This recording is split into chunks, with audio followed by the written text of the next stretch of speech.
Hi there, I'm Evelyn, 27 years old. I'm a homemaker and also work at a company where I hold a position of responsibility. My husband James is the same age as me. Balancing a mama's boy of a husband and a mother-in-law who seems to enjoy picking on me, we've somehow made it to our second year of marriage. Patting myself on the back for staying strong, I've found solace in my job. Thanks to that, I've been climbing the corporate ladder, making unusual strides for a woman in my position. Given my job, I often find myself flitting around Las Vegas for business, and I'm currently right in the thick of a business trip. And right in the middle of an important meeting, it happened. Just as the meeting began, my phone, set on silent, wouldn't stop vibrating. Thinking it might be an emergency because of the relentless calls, I checked my phone under the table. It was filled with missed calls from my mother-in-law. What on earth? I was startled and decided to call her back. Just as I was about to step out and return her call, she called again. When I left my seat and tried to call back, I received another call from mother-in-law. "Hello, Evelyn! Where are you right now?" As soon as I pressed the call button, I could hear her agitated voice. "I got a call from the last person I wanted to hear from," I muttered to myself. "Hello, mother-in-law. What can I do for you today? Is there an emergency?" "I don't care what you can do for me. I asked where you are." Her usual arrogance rubbed me the wrong way, but I was in the middle of an important meeting. I didn't want to extend the call by arguing back, so I responded. "Sorry, didn't James tell you? I'm at a meeting on a business trip. Can I call you back as soon as it's over?" I replied as gently as I could. "Well, of course I knew that. Neglecting your home and your husband. What are you doing? Hurry home!" Out of nowhere, she hit me with an unreasonable demand. "Mother-in-law, I'm sorry. I'm in the middle of a very important meeting. So..." Then she cut me off. "You're just a wife, yet you're so arrogant. Now go home. Today is a very important day. You understand, right?" My mother-in-law spoke, letting her irritation build. Wait, an important day? I asked her what she needed me for so urgently, since she wouldn't tell me why I needed to hurry home. Then, "Today, we decided to celebrate my 60th birthday," she answered proudly. If I remember correctly, we were supposed to celebrate her birthday at the end of the month. I hadn't anticipated it would be today, and to plan it during a weekday when I'm on a business trip. Moreover, my husband and I had already told her, "We'll find a nice place and make a reservation for your 60th birthday." I sighed, realizing another round of her antics had begun. Despite knowing I'm in the middle of an important work meeting, she still tries to bully me, I thought, growing more irritated. Like I said earlier, I'm on a business trip, so it's impossible for me to come. "Oh, but I just spoke to James and he said he would take time off work. Other relatives said they would join too. It's just you, Evelyn. You're always working. You're so cold. What do you think of your husband's parents?" If I let her keep talking, I knew she would just keep complaining. I was in the middle of a meeting and couldn't spend more time on the call, so I firmly replied, "I'm sorry, but no matter what you say, I can't make it to your 60th birthday celebration." I made sure to make it clear. My mother-in-law didn't hold back her cruel words. Taking a deep breath, she said, "I will never accept you as family. Don't bother coming back. This is a divorce. James was too good for you from the beginning." Her words of doom all came out in one breath. As furious as I was, I didn't want to prolong this phone call, so I responded lightly. "Ah, okay. We'll discuss this when I get back home. I apologize, but I have to end this call now." I told her to take it easy. She sneered back. "What's with that attitude? Didn't I tell you not to come back? I'll tell James myself." And with that, she hung up.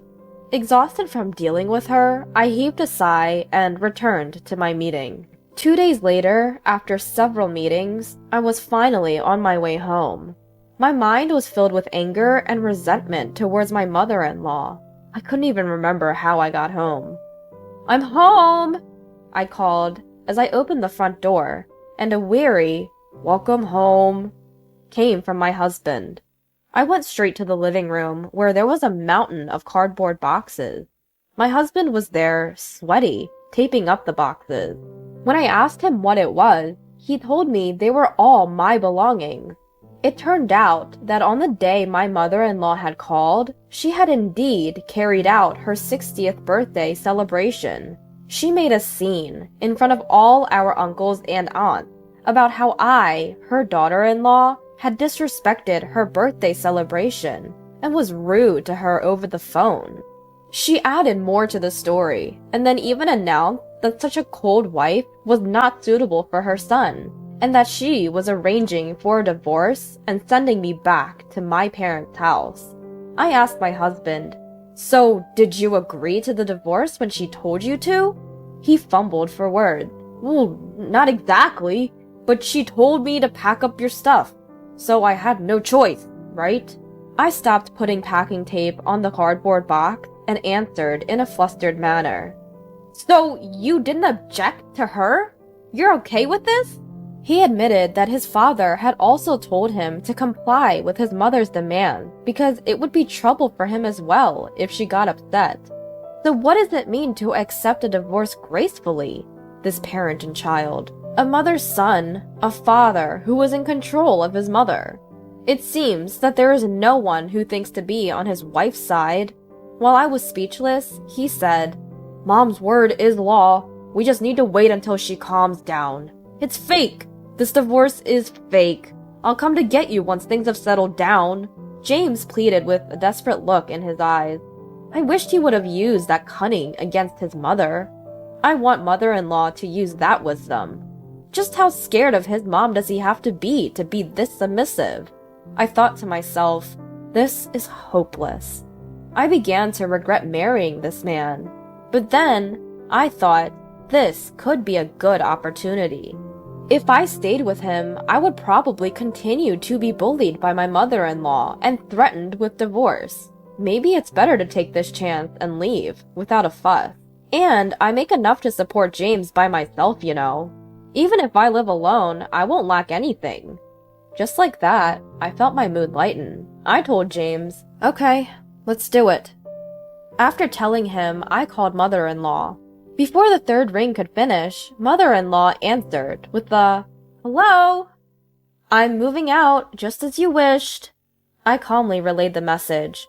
Almost like she had been waiting for it, mother-in-law responded with an exultant tone. Go ahead, leave. Finally you understand you're not suitable for James, huh? What a breath of fresh air. Don't worry. I'll find a cute, obedient wife who is also kind to parents for him next.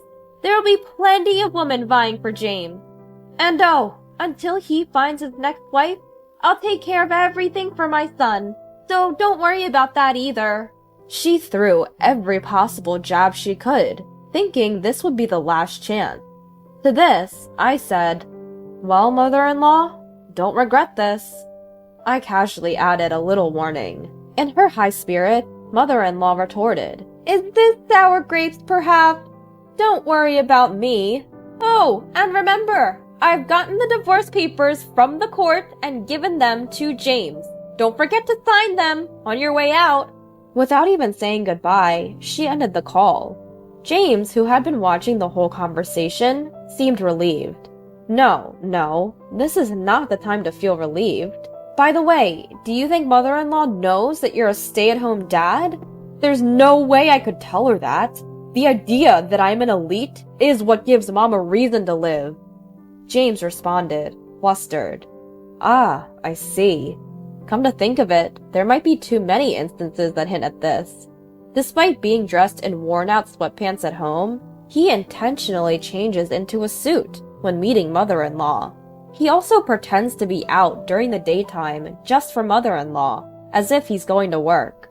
And mother-in-law, at her 60th birthday party, unabashedly bragged about how James is such a kind son to take time off from work to celebrate with her, and that with James's status, he could find a more docile and cute wife than me at any moment. If we got a divorce, these things would inevitably be revealed. But I doubt this mama's boy would ever have the courage to disappoint mother-in-law, who believes her son is an intellectual powerhouse. I also doubt mother-in-law would ever consider the possibility that her elite son had quit his job. In fact, James quit his job about a year ago. Mother-in-law's status symbol of an elite son was now unquestionably unemployed, a stay-at-home dad. The catalyst for this was a significant mistake at work that led to a demotion and a pay cut. I'm sure he didn't tell mother-in-law about this either. Straying from the path of a successful career had severely shocked him. He was always a mollycoddled mama's boy, so he probably couldn't take a hit. At the time of writing his warning letter, just the thought of going to work caused palpitations and nausea. He couldn't even step out of the house.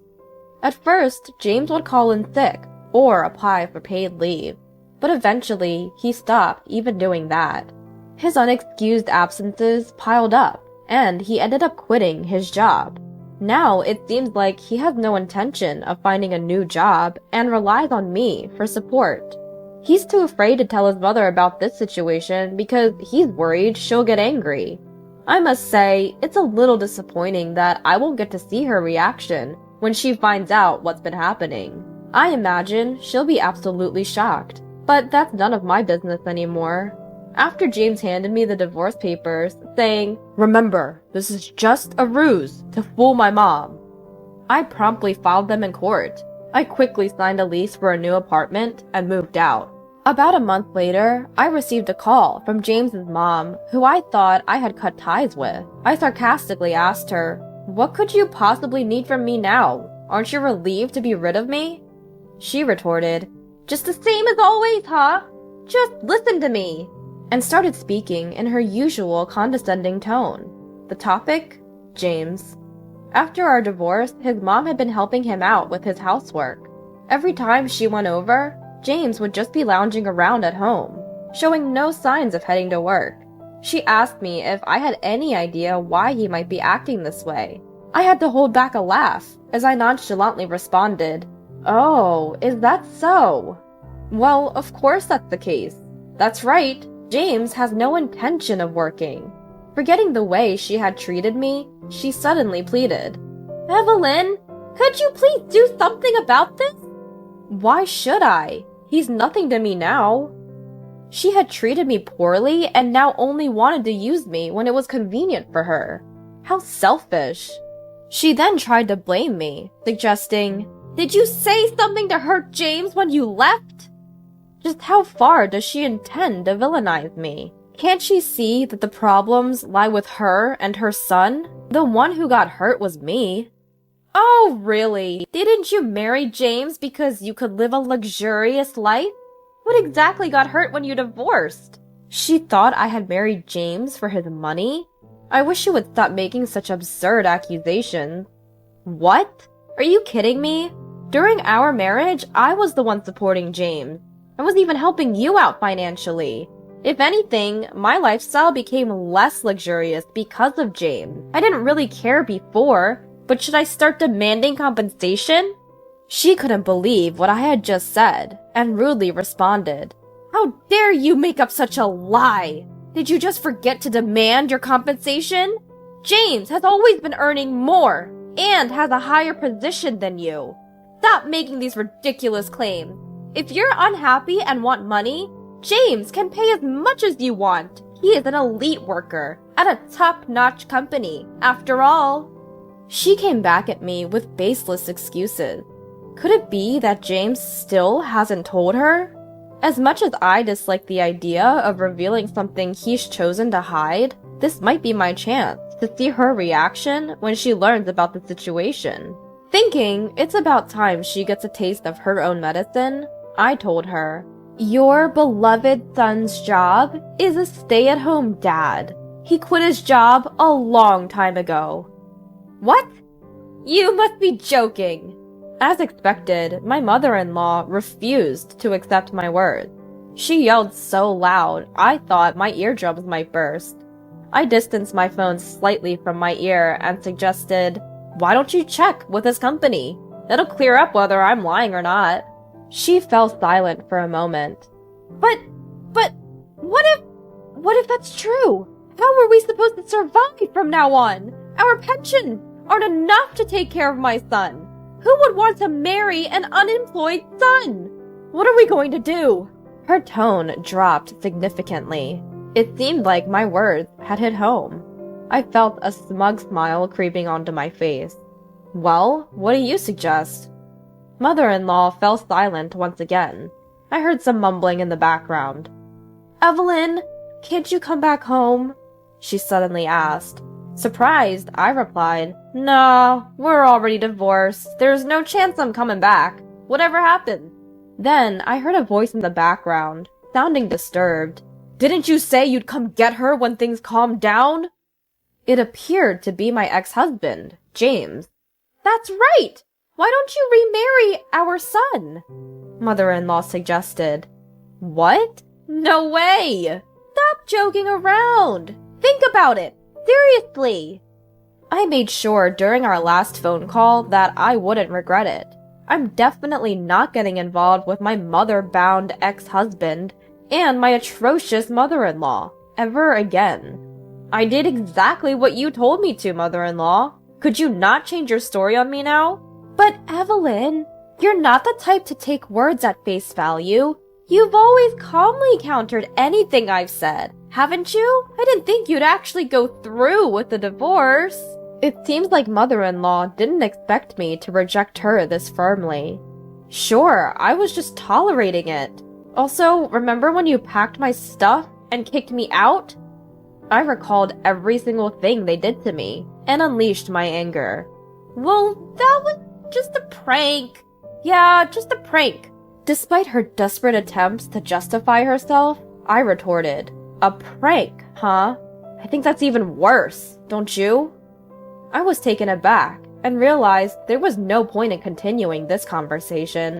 I glanced at my wristwatch. It was almost 1 p.m. My lunch break was completely wasted on this nonsense. Mother-in-law, can we wrap this up? I asked. Oh, what is it, Evelyn? She responded with an irritatingly sweet voice, perhaps expecting a positive answer from me.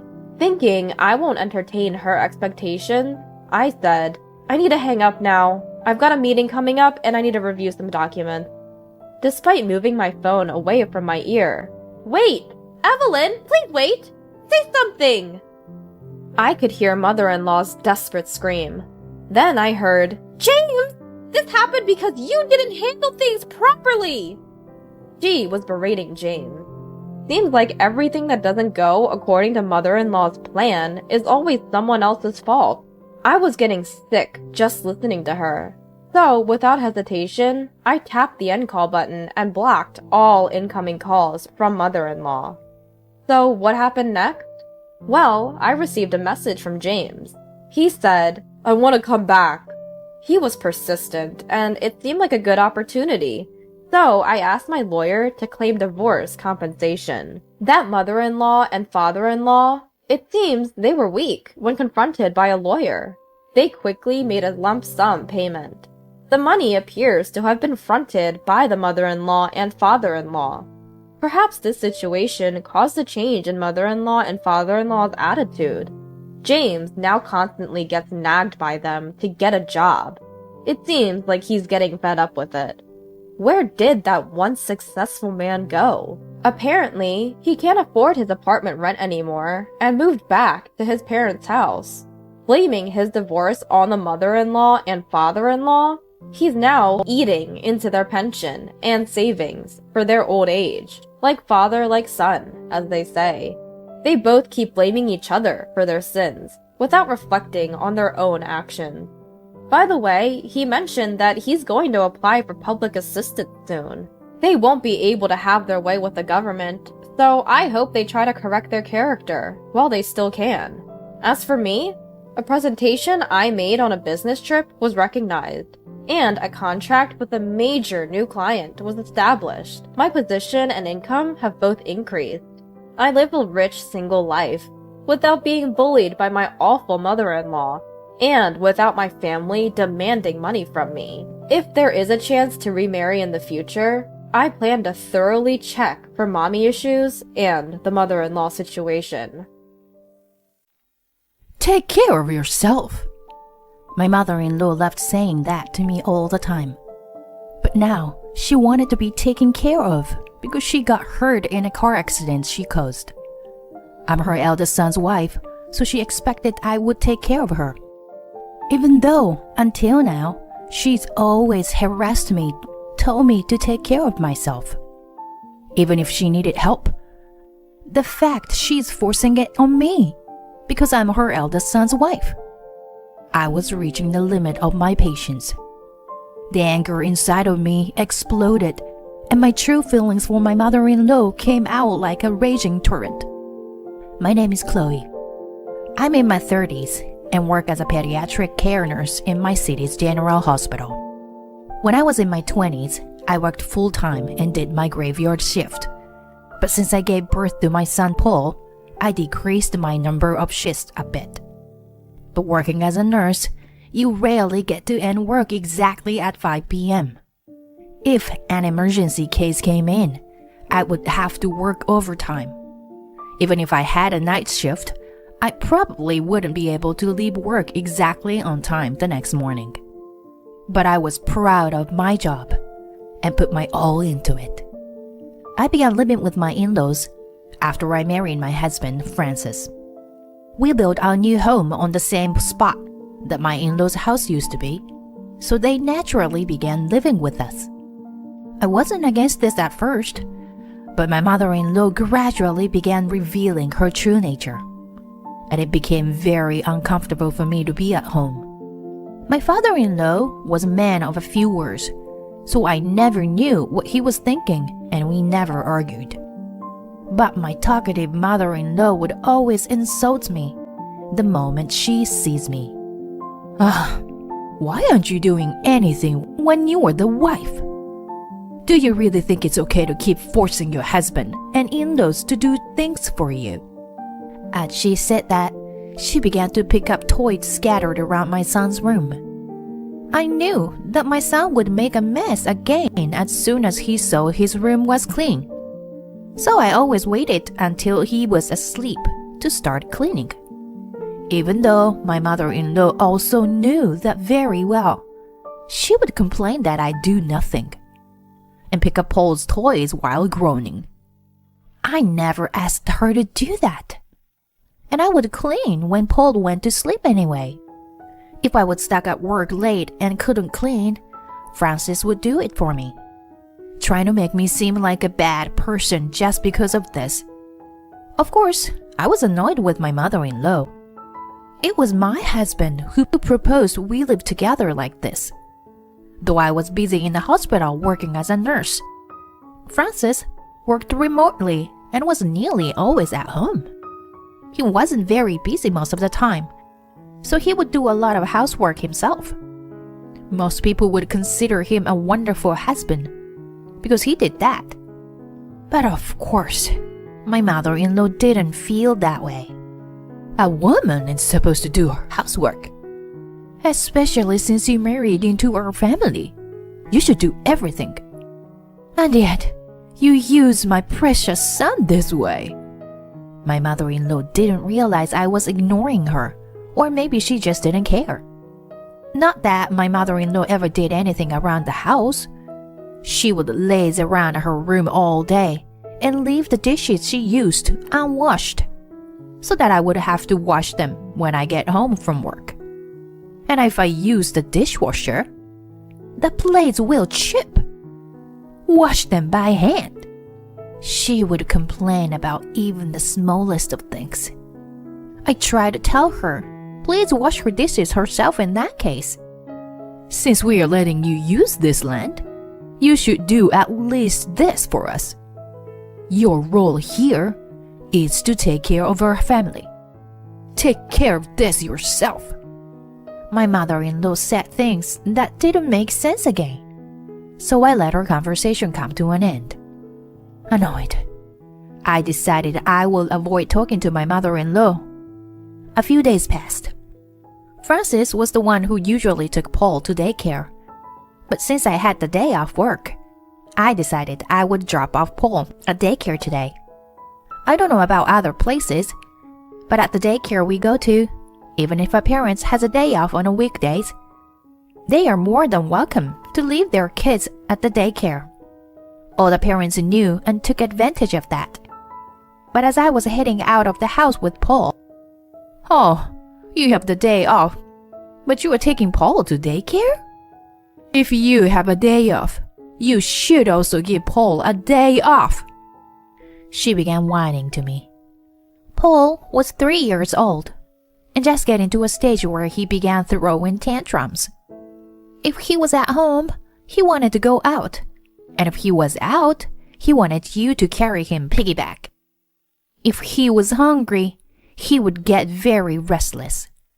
Francis was busy with work, and Paul was at an age that will be difficult for me to take him out alone. The daycare says it's fine, I replied quickly. My mother-in-law didn't really like kids. She would get tired of taking care of Paul within 10 minutes. Which is why we took Paul to daycare, even though we lived with his grandparents. Anyway, I wanted to rest today. And Paul liked going to his daycare. He had even been saying since the morning that he wants to go, since they were holding some special event today. But no matter how I explained this to my mother-in-law, she wouldn't accept it. When I suggested she take care of Paul then, she wouldn't agree to that either. If we didn't leave soon, we wouldn't make it to the daycare until after 9 a.m. I didn't know what to do. Mom, Chloe works every day without resting. She also does housework and takes care of Paul. The daycare says it's fine. And Paul wants to go too. So, let him go. My husband came to the rescue. Suddenly, my mother-in-law's anger turned into a smile. You all right? Go out and enjoy.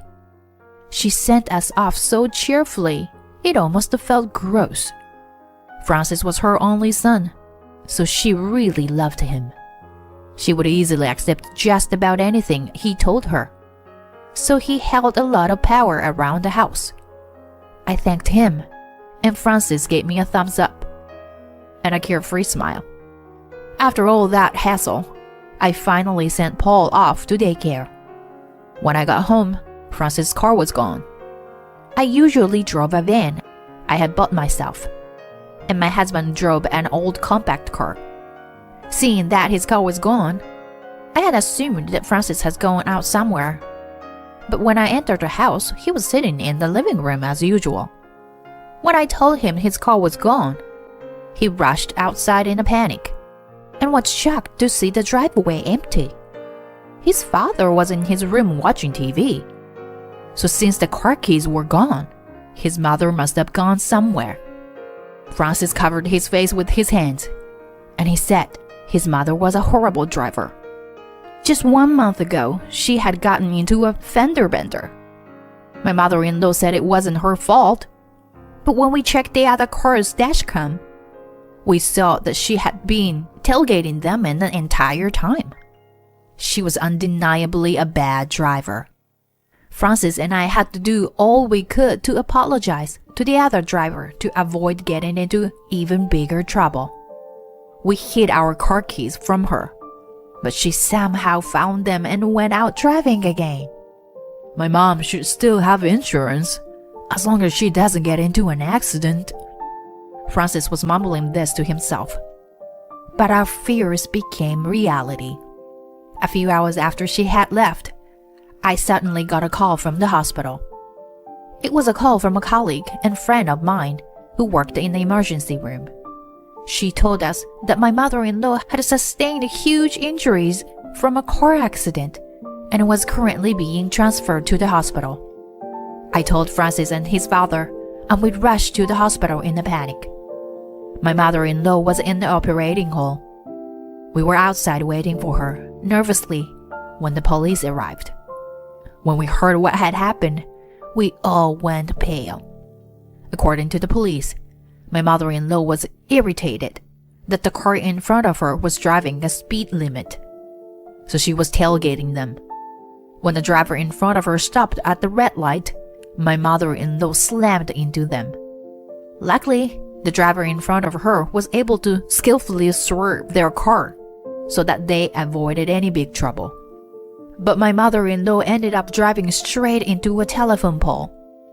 It was lucky that no pedestrians were involved. But my mother-in-law had to be brought to the hospital because her lower body had been crushed and she had lost consciousness.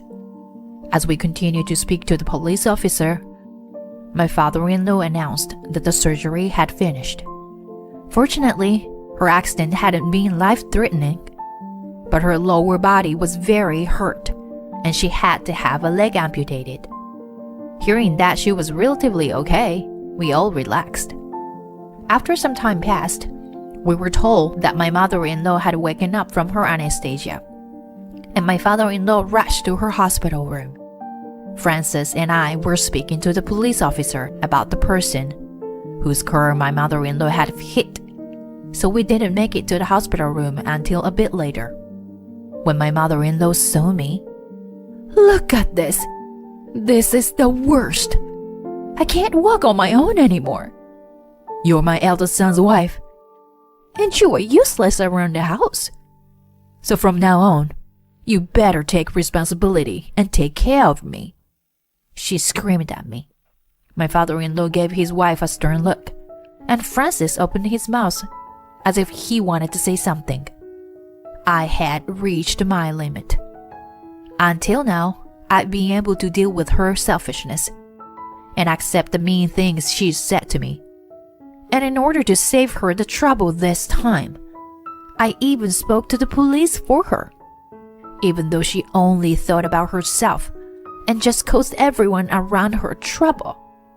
She was now trying to force me to take care of her.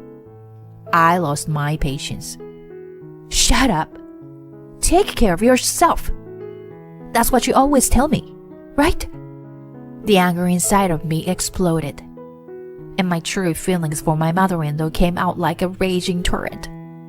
I forgot that my husband and father-in-law were next to me, and I let out all my frustration at my mother-in-law. Francis's father is the one who letting us use the land, and he's the one who gives you all the money you use, right? You've been a housewife all your life, so you don't understand what it means to work full-time like I do. I couldn't stop myself from letting everything out. I know Marty would just timidly say that full-time and part-time housewives should all help each other out as much as possible. But this time, I couldn't leave it at that. You are supposed to be a housewife, so why don't you actually do something around the house for once? I even bought convenient appliances to help save us time and effort. You can't just hold on to your old-fashioned ways of thinking forever. If you hate that I use appliances so much, do the cleaning and housework yourself. I want to take care of you. When I finally finished talking, Francis looked at me with a worried face. Maybe I went too far. Though I hated her, she was my husband's mother and my father-in-law's wife. Since I married into the family, maybe I should apologize? Chloe, you've been holding this in all this time, huh? I didn't notice at all. I'm sorry for being a failure as a husband, Francis said softly and hugged me. My father-in-law also sided with me. Chloe, you put all your effort into our family by keeping the house in order and raising Paul. I've always felt bad. I should have said something before. I'm sorry.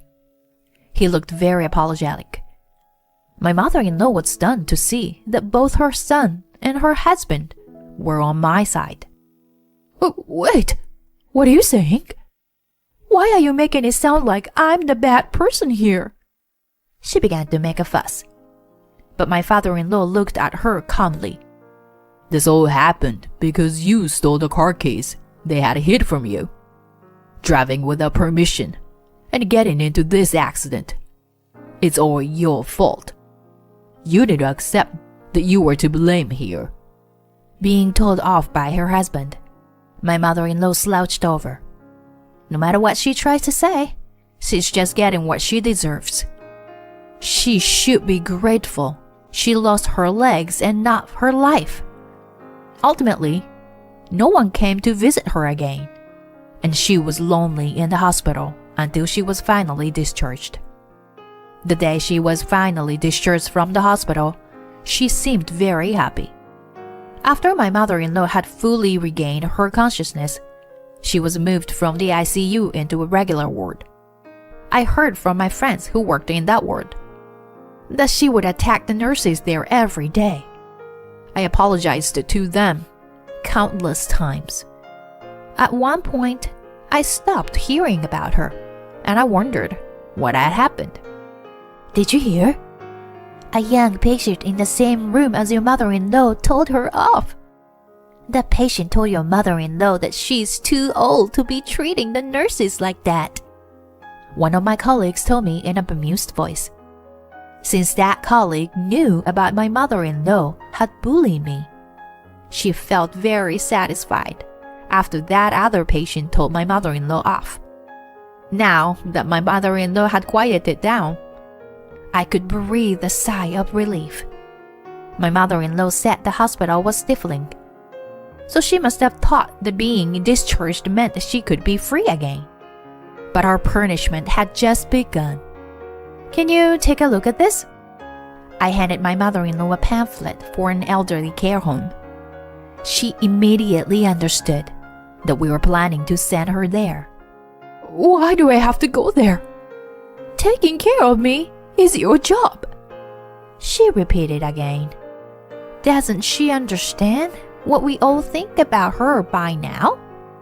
There is not one person in this house who wants to take care of you. If you can do everything on your own, you can stay here. But you realize that no one will help you, right? My mother-in-law's face got bright red, and she was seething in anger. Stop saying such stupid things.